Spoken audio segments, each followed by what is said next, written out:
Zach Cottongim was with LMPD for 7 years, but public service has been a part of his life for much longer. His wife is a civilian employee with the department. Also, his dad is an LMPD officer. Cottongim leaves behind 2 young children.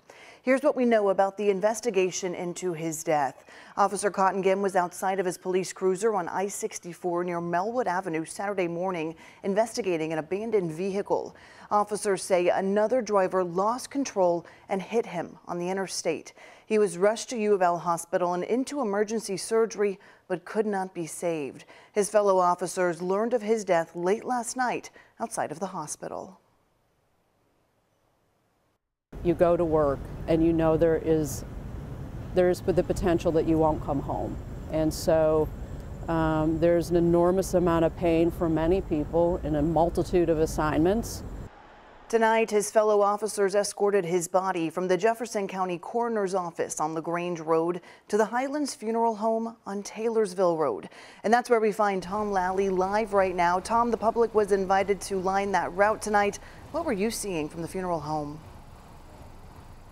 Shay, when the procession got to the funeral home, it's Highland Funeral Home, the road was lined with people all here to support that fallen officer. We have video we want to show you of kids, a young boy waving a flag the same size he is, and parents with experience on the force or connection in the family. When the hearse pulled in, they were all quiet. One couple told me their son is an officer. When he goes to work each day, he puts his life at risk and could end up in the same spot. Put their life on the line every day. I mean, you never know if they're going to make it home or not, you know.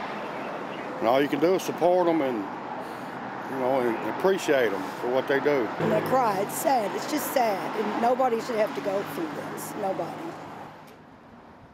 Unfortunately, it's a familiar sight for us, the casket of a law enforcement officer covered with an American flag.